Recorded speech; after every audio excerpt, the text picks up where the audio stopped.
welcome to Federal Bank Let's Talk. Here I am at Mediterranean Hospital, and with me Dr. Pratap Kumar, Chairman and MD of the Mediterranean Group. He is an internationally known intervention cardiologist. He created a track record recently with a surgery conducted on a 97-year-old woman. He has a track record of 13 years and a success rate of more than 6,000 angioplasties. Dr. Pratap Kumar, let's talk.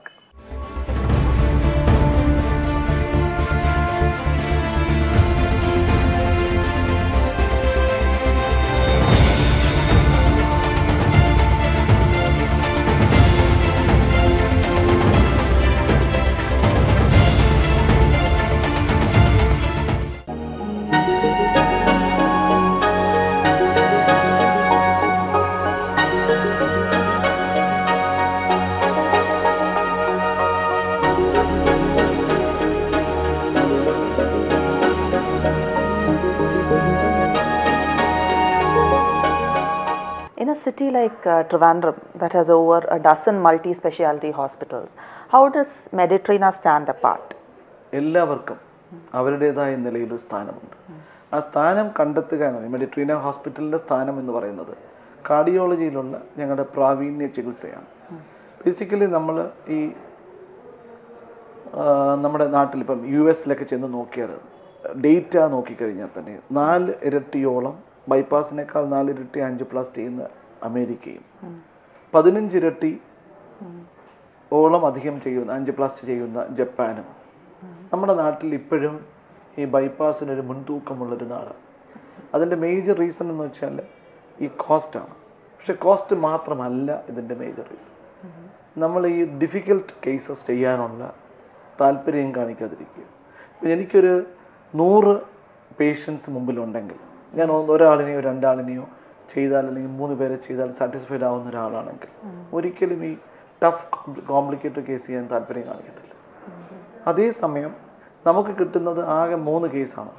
അത് 3 ടഫാണെങ്കിൽ അത് ചെയ്യാനുള്ള താല്പര്യം കാണിക്കും. ഞാൻ ഇറ്റലിയിലാണ് ഏറ്റവും complicated angioplasty ചെയ്യുന്ന ഒരു രാജ്യം. അപ്പോൾ അവിടെയാണ് ഞാൻ എൻ്റെ ഇൻ്റർവെൻഷണൽ ട്രെയിനിങ്ങിന് പോയത്. അപ്പോൾ അതുകൊണ്ട് തന്നെയാണ് ഞാൻ ആ ഇൻ്റർവെൻഷണൽ ഇത്രയും അഗ്രസീവായിട്ട് ചെയ്യണമെന്ന് തോന്നുന്നു. ഇറ്റലി ട്രെയിനിങ് കഴിഞ്ഞ് വന്നിട്ട് മെഡിക്കൽ ട്രസ്റ്റിൽ കുറച്ച് കാലം ജീവിച്ചത്. അപ്പോൾ ആ സമയത്താണ് ആദ്യമായിട്ട് ഹൃദയം മാറ്റിവെക്കൽ ശസ്ത്രക്രിയ ചെയ്യുന്നത്. എബ്രഹാം എന്നൊരു മനുഷ്യനിലൂടെയാണ് ട്രാൻസ്പ്ലാന്റ് ചെയ്തത്. അപ്പോൾ അദ്ദേഹത്തെ പ്രിപ്പയർ ചെയ്ത് ഹൃദയം മാറ്റിവെക്കൽ ശസ്ത്രക്രിയ നടത്താൻ പ്രേരകമാകുന്ന സമയത്താണ് കൊച്ചിയുടെ ചില സാഹചര്യങ്ങളും നമ്മുടെ നാട്ടിൽ ഒരുപാട് ഈ വലിയ നിരകളിലുണ്ടാകാവുന്ന ചില പ്രശ്നങ്ങളും കൊച്ചിയിൽ എനിക്ക് കണ്ടിന്യൂ ചെയ്യാൻ താല്പര്യമില്ലാതാവുകയും ഞാൻ ബംഗ്ലാദേശിൽ ധാക്കയിൽ പോവുകയും ചെയ്തു. ഞാൻ ഇൻ്റർവെൻഷണൽ കാർഡിയോളജിയിൽ ഞാൻ കണ്ട കാര്യങ്ങൾ എനിക്ക് പ്രാക്ടീസ് ചെയ്യാനൊരു അവസരം കിട്ടിയത് അവിടെയാണ്. അവിടെ എന്ന് വെച്ചാൽ നമ്മൾ വിചാരിക്കും ബംഗ്ലാദേശ് ഒരു പാവപ്പെട്ട രാജ്യമാണ്. പാവപ്പെട്ട രാജ്യമാണ്. 19 കോടി ജനങ്ങൾ ജീവിക്കുന്ന സ്ഥലത്ത് 10% ആൾക്കാർ ഇന്ത്യയിലെ റിച്ച് ആൾക്കാരെക്കാളും ബെറ്ററാണ്. പക്ഷേ 17 കോടി ജനങ്ങൾ ഇന്ത്യയിലെ സാധാരണ പാവക്കണങ്ങളെക്കാളും പാവമാണ്. ഭയങ്കര ഡിസ്പാരിറ്റി. അതായത് 19 കോടി ജനങ്ങളിൽ 2 കോടി ജനങ്ങൾ റിച്ചാണ്. ഈ 2 കോടി ജനങ്ങളിൽ 10% എന്ന് പറഞ്ഞാൽ പോലും 20 ലക്ഷം ജനങ്ങൾ നമ്മുടെ മുമ്പിലുണ്ട്. അപ്പോൾ ഈ 20 ലക്ഷം ജനങ്ങളെ ചികിത്സിക്കാൻ പറ്റിയാൽ മാത്രം മതി നമുക്ക് നന്നായിട്ട് സർവൈവ്. അതായിരുന്നു എൻ്റെ അവിടുത്തെ വിജയം. അത് കഴിഞ്ഞിട്ടാണ് ഞാൻ പരിയാരത്ത് വന്നത്. പരിയാരം മെഡിക്കൽ കോളേജ് എന്ന് പറഞ്ഞാൽ കണ്ണൂരിൽ നിന്ന് 30 കിലോമീറ്റർ ദൂരെ വെറും ഒരു കാട് മാത്രമുള്ള സ്ഥലത്ത് ഒരു നല്ല ഹോട്ടലിൽ പോകണമെങ്കിൽ തളിപ്പറമ്പിലോ പയ്യന്നൂരിലോ പോകണം. അവിടെ ഞാൻ 3 കൊല്ലം വർക്ക് ചെയ്ത് കാർഡിയോളജി ഡെവലപ്പ് ചെയ്യുകയും കേരളത്തിലെ നമ്പർ 1 സെൻ്ററായിട്ട് ഇന്ന് വർക്ക് ചെയ്യുകയും ചെയ്യുന്നുണ്ട്. അവിടെ എൻ്റെ കൂടെ ട്രെയിൻ ചെയ്ത 4 പേരുണ്ട് അവിടെ. അവരാണ് പിന്നെ പല ഹോസ്പിറ്റലിൽ ഇന്നത്തെ കാർഡിയോളജി ഹെഡുകളാണ്. അപ്പം ഞാൻ അവിടെ ചെന്ന സമയത്ത് എനിക്ക് തോന്നിയത് എങ്ങനെ ഞാനവിടെ വർക്ക് ചെയ്യുന്ന. പക്ഷേ എനിക്കൊരു ആറ്റിറ്റ്യൂഡ് ഉണ്ടായിരുന്നു, എവിടെ പോയാലും അതിനെ ഡെവലപ്പ് ചെയ്യണം. അതേ ഒരു പ്രിൻസിപ്പിൾ ഞാൻ അപ്ലൈ ചെയ്തുകൊണ്ട് എനിക്ക് മനസ്സിലായി കേരളത്തിലെ 1-ാം കിട സിറ്റികളെക്കാളും ഡെവലപ്പ് ചെയ്യാൻ സാധ്യത 2-ാം കിട ടൗണുകളും സിറ്റികളുമാണെന്നും അവിടെ പ്രൊഫഷണൽ സാറ്റിസ്ഫാക്ഷൻ ഉണ്ടാക്കാൻ പറ്റിയാൽ ഡോക്ടറെ കിട്ടാൻ എളുപ്പമാകും എന്നെനിക്ക് തോന്നലുണ്ടാക്കിയത് അവിടെ. വളരെ സിമ്പിളായിട്ട് എന്താണ് ഈ ഇൻ്റർവെൻഷൻ അല്ലെങ്കിൽ ഈ ആൻജിയോപ്ലാസ്റ്റി തന്നെ വളരെ സിമ്പിളായിട്ട് എന്താണ്? ആൻജിയോപ്ലാസ്റ്റി എന്ന് പറഞ്ഞാൽ ആൻജിയോ എന്ന വാക്കിൻ്റെ അർത്ഥം രക്തധമനികൾ എന്നാണ്. പ്ലാസ്റ്റി എന്ന് പറഞ്ഞാൽ റിപ്പയർ എന്നാണ്. രക്തധമനികളുടെ റീപെയർ അതിനെ വീണ്ടും ജോഡിപ്പിക്കുന്ന രീതിയാണ് ഈ ആൻജിയോപ്ലാസ്റ്റി എന്ന ചികിത്സ. ഇൻ്റർവെൻഷൻ എന്ന് പറഞ്ഞാൽ നമ്മൾ ഈ ഹൃദയ ചികിത്സയെ 3ആയിട്ട് ഡിവൈഡ് ചെയ്താൽ ഒന്ന് മരുന്ന് കൊണ്ടുള്ള ചികിത്സ, ഈ ബലൂൺ ശസ്ത്രക്രിയ അഥവാ ആൻജിയോപ്ലാസ്റ്റി, അതാണ് ഞാൻ മുമ്പേ എക്സ്പ്ലെയിൻ ചെയ്ത വാക്ക്. മൂന്നാമത്തെ ബൈപ്പാസ് ശസ്ത്രക്രിയ. ഡോക്ടർ സ്റ്റാർട്ട് ചെയ്ത് കാർഡിയാക് സെൻറ്റേഴ്സിൽ നിന്നാണ് അല്ലേ, കേരളത്തിൽ? അല്ലല്ല അല്ല, ഞാൻ ശരിക്കും പറഞ്ഞാൽ ഈ DM cardiology Trivandrum medical college കഴിഞ്ഞിട്ട് ഞാനും ഒരു സാധാരണ എല്ലാ കാർഡിയോളജിസ്റ്റുകളെയും പോലെ അല്പ സമ്പത്തുണ്ടാകാൻ വേണ്ടി നമ്മൾ എത്രയും പെട്ടെന്ന് ഒരു പ്രൈവറ്റ് ഹോസ്പിറ്റലിൽ ജോയിൻ ചെയ്യുക, മെഡിക്കൽ കോളേജ് ജോലി കിട്ടണമെങ്കിൽ അത് ഞാൻ വേണ്ടെന്ന് വെച്ച ഒരാളാണ്. അവിടെ ഒരു ദിവസം കഴിഞ്ഞിട്ട് ഞാൻ നേരെ പ്രൈവറ്റ് ഹോസ്പിറ്റലിൽ പോവുകയും അവിടെ ജോലി ചെയ്യുകയും ചെയ്തു. നമ്മൾ ഒരു പ്രൈവറ്റ് ഹോസ്പിറ്റലിൽ പോകുമ്പം രണ്ട് രീതിയിൽ നമുക്ക് ജോലി ചെയ്യാം. ജസ്റ്റ് ഒരു തൊഴിലാളിയായിട്ട് ജോയിൻ ചെയ്യാം. രണ്ട്, തൊഴിലാളിയാണെങ്കിൽ നമ്മളുടെ കോൺട്രിബ്യൂഷൻ അവിടെ വേണമെന്ന് നിർബന്ധം പിടിക്കും. ഞാൻ ഏത് ഹോസ്പിറ്റലിൽ ജോയിൻ ചെയ്യുമ്പോൾ ആദ്യം ഞാൻ പറയും, ഞാൻ വർക്ക് ചെയ്യുന്ന അവന്യൂവിൽ എല്ലാം എൻ്റെ ഫ്രീഡം ആയിരിക്കണം. അപ്പോൾ ഇത് ഞാൻ നിർബന്ധം പിടിക്കുന്ന ഒരാളാണ്. തുടക്കത്തിൽ അങ്ങനെ ആയിരുന്നു. 97 ഞാൻ DM കാർഡിയോളജി കഴിഞ്ഞ് ബെൻസിഗർ ജോയിൻ ചെയ്തപ്പം ആദ്യം അവിടുത്തെ പ്രീസ്റ്റിനോട് ഞാൻ പറഞ്ഞത്, ഇവിടെ ഞാനായിരിക്കും എല്ലാം തീരുമാനിക്കുന്നത്, അത് സമ്മതിച്ചെങ്കിൽ മാത്രമേ ജോയിൻ ചെയ്യത്തുള്ളൂ എന്ന് പറഞ്ഞു. ഈ ഹൃദയാമൃതം പ്രോഗ്രാം എന്താണ് മെഡിട്രീന ഹോസ്പിറ്റലിൻ്റെ? ഈ ഹോസ്പിറ്റൽ തുടങ്ങിയ സമയത്ത് ഹൃദയാമൃതം എന്നൊരു പ്രോജക്റ്റ് ലോഞ്ച് ചെയ്യാം. ഹൃദയാഘാതമുള്ള രോഗികൾ എൻ്റെ ഹോസ്പിറ്റലിൽ വന്നു കഴിഞ്ഞാൽ അവർക്ക് സ്റ്റെൻറ്റിൻ്റെ മാത്രം പൈസ വാങ്ങിച്ചുകൊണ്ട് ആൻജിയോപ്ലാസ്റ്റി ചെയ്യാം. അതായത് അതിപ്പോഴും റൺ ചെയ്യുന്നുണ്ടോ ആ പ്രോഗ്രാം? ഈ പ്രോഗ്രാം എന്ന് പറയുന്നത് ഒരിക്കൽ പോലും ജനങ്ങളിലെത്താൻ പറ്റിയില്ല. അപ്പോൾ എനിക്ക് തോന്നുന്നു ഇത് കാണുന്ന പ്രേക്ഷകർ ഇത് അറിയണമെന്ന എൻ്റെ ആഗ്രഹം. കാര്യം 30,000 രൂപയ്ക്ക് സാമ്പത്തികമായി പിന്നോക്കം നിൽക്കുന്നവർക്ക് ഈ ചികിത്സ 1 ലക്ഷം രൂപ പറയുന്ന ചികിത്സ, ഈ മരുന്നുകൊണ്ട് ചികിത്സയ്ക്ക് 25,000 രൂപയാകുന്ന നാട്ടിൽ 30,000 രൂപ ഹൃദയം പൂർണ്ണമായി നോർമലാവുന്നൊരു ചികിത്സാ രീതി നഷ്ടപ്പെടാതിരിക്കാൻ വേണ്ടിയായിരുന്നു ശരിക്കും പറഞ്ഞ ഇത്. ഞാൻ കേരളത്തിൽ ഇന്നും ഈ പ്രൈമറി ആൻജിയോപ്ലാസ്റ്റി അല്ലെങ്കിൽ ഹൃദയാഘാത സമയത്ത് ചെയ്യുന്ന ആൻജിയോപ്ലാസ്റ്റിയുടെ എണ്ണം 10% താഴെയാണ് ഹൃദയാഘാതം വന്ന രോഗികളിൽ. ഇവരെ പ്രൊവോക്ക് ചെയ്യുക, അല്ലെങ്കിൽ ഈ ചികിത്സാ രീതി ഞാൻ ചെയ്യുന്ന വഴി മറ്റ് സ്വകാര്യ ആശുപത്രികളും സർക്കാരും ഒരു വലിയ മിഷനായി എടുക്കണമെന്നാണ് എൻ്റെ ആഗ്രഹം.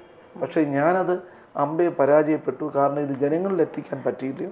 പരാജയപ്പെട്ടു എന്ന് പറയണ്ട, തീർച്ചയായിട്ടും അതെനിക്ക് പരാജയപ്പെട്ടു എന്നുള്ളതാണ് ഇതുവരെ ഉള്ള എൻ്റെ അനുഭവം. അതല്ലാതെ ഇങ്ങനെ പറയുന്നു. ഓക്കെ, ഒരുപാട് കമ്മിറ്റ്മെൻറ്റും ഒരുപാട് കമ്പാഷനും വേണ്ട ഒരു പ്രൊഫഷനാണ് മെഡിസിൻ എന്ന് പറയുന്നത്. ഇന്നത്തെ ഡോക്ടേഴ്സിൻ്റെ ഇടയ്ക്ക് എത്രമാത്രം സോഷ്യൽ കമ്മിറ്റ്മെൻറ്റ് ഉണ്ടെന്ന് തോന്നുന്നു ഡോക്ടർക്ക്? അങ്ങനല്ല, ശരിക്കും പറഞ്ഞാൽ നമ്മളെല്ലാവരും, ഞാൻ എന്തിനു ഡോക്ടറായെന്ന് ഒരാൾ ചോദിച്ചാൽ, ഞാൻ ഡോക്ടറായത് ഒരിക്കലും ഈ സാമൂഹ്യ സേവനം ചെയ്യാനാണ് എന്നൊരാൾ ഉറക്കെ പറഞ്ഞാൽ അതിൽ കപടമായൊരു സത്യം ബാക്കിലുണ്ടെന്ന് ഞാൻ പറയട്ടെ. സത്യത്തിൽ ഒരാൾ ഡോക്ടറാവുന്ന എന്തിനാണ്? സുഖമായി ജീവിക്കാൻ വേണ്ടി. ഞാനൊക്കെ എൻ്റെ കൊച്ചു പ്രായത്തിൽ എന്തിനാണ് ഈ അച്ഛനമ്മമാർ മക്കളെ എൻജിനീയറോ ഡോക്ടറോ ആക്കുന്നത്?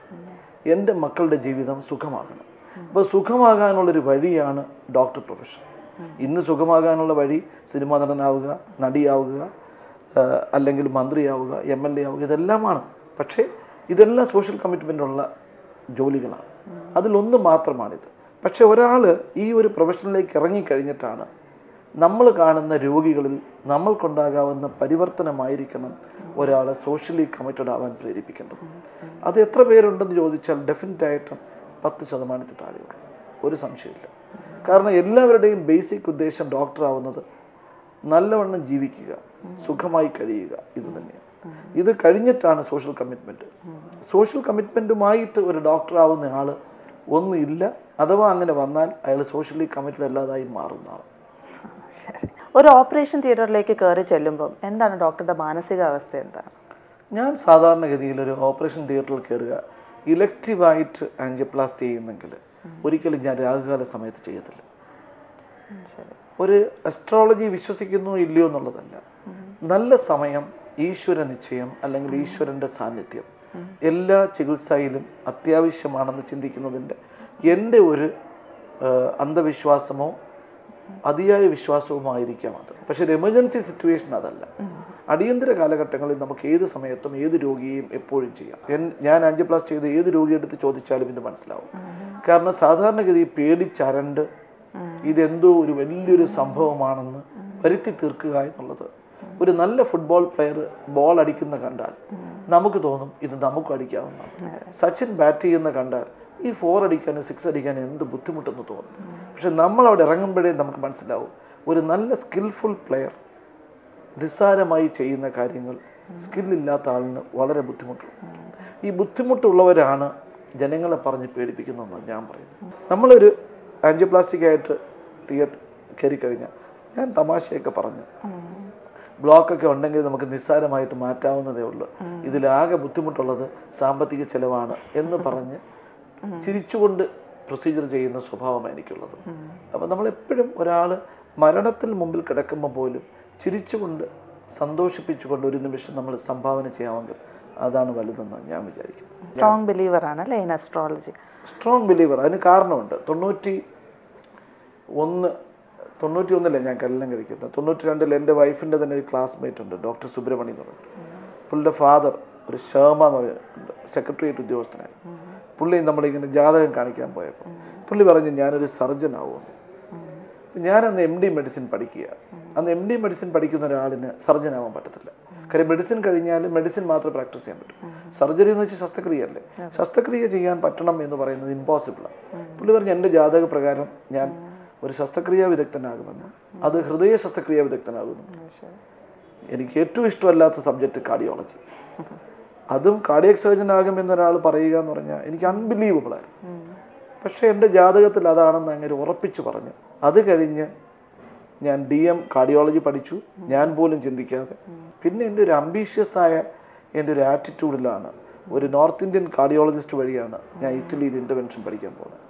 അങ്ങനെ ഞാൻ കണ്ടിട്ട് പോലുമില്ല. അങ്ങനെ വൈഫിനെ ഞാൻ കാണാൻ പോയപ്പം ഞാനൊരു MRI മെഷീൻ കാണാൻ വേണ്ടിയാണ് പോകുന്നത്. പോയ സമയത്ത് അവർ വൈഫ് എൻ്റെ അടുത്ത് ചോദിച്ചു, MRI എന്ന് വെച്ചാൽ റേഡിയോളജിസ്റ്റ് നോക്കുന്നതാണ്, കൊല്ലത്തൊരു 2 പൈസയുള്ള ആൾക്കാർക്ക് വന്നിട്ട് അവർക്കൊരു സ്കാൻ സെൻറ്റർ തുടങ്ങണം, ഇത് എങ്ങനെ തുടങ്ങാമെന്നിട്ട് ചോദിച്ചു. ഞാൻ പറഞ്ഞു MRI തുടങ്ങിയാൽ മതി, ഈ CT സ്കാൻ അൾട്രാസൗണ്ട് വേണ്ടാന്ന്. അപ്പോൾ അവർ പറഞ്ഞു MRIയോ? അപ്പോൾ കേരളത്തിലാകെ ഒരു MRI ഉള്ളൊരു കാലമാണ്. അപ്പോൾ ഒരിക്കലും ഈ MRI ചെയ്യാനായിട്ട് അല്ലെങ്കിൽ MRI ഈ മെഷീൻ വാങ്ങിക്കാനായിട്ട് ഇത്രയും ഇൻവെസ്റ്റ് ചെയ്യാൻ ആരും തയ്യാറല്ലാത്തൊരു കാലം. അപ്പോൾ അവരെ കൊണ്ട് ഞാൻ നിർബന്ധിച്ച് ഇൻവെസ്റ്റ് ചെയ്യിപ്പിക്കരുത്. ആ സമയത്ത് ഞാൻ ഈ നാസിക്കിൽ പോയപ്പോൾ ഇരുന്ന ഒരു റേഡിയോളജിസ്റ്റ് എൻ്റെ അടുത്ത് ചോദിച്ചു, how a cardiologist can come in to the business of a radiologist. അപ്പോൾ എൻ്റെ മനസ്സിൽ പോയത് ഈ പെങ്കൊച്ചിൻ്റെ ഹസ്ബൻഡ് കാർഡിയോളജിസ്റ്റ് ആയിരിക്കുന്നതായിരുന്നു. അപ്പം ഞാൻ ഈശ്വരൻ പറഞ്ഞ കണക്കാണ് ഞാൻ ചോദിച്ചത്. അപ്പോൾ അതിന് ഉത്തരം ഞാൻ കൊടുത്തത്, your husband is a cardiologist? അപ്പോൾ she told yes, he is working, yes he is in Italy doing a fellowship.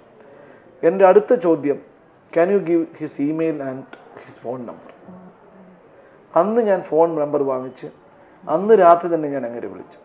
എന്നിട്ട് അങ്ങേര് വഴിയുള്ള കോണ്ടാക്റ്റിലാണ് ഞാൻ ഇറ്റലി ഇൻ്റർവെൻഷൻ ട്രെയിനിങ്.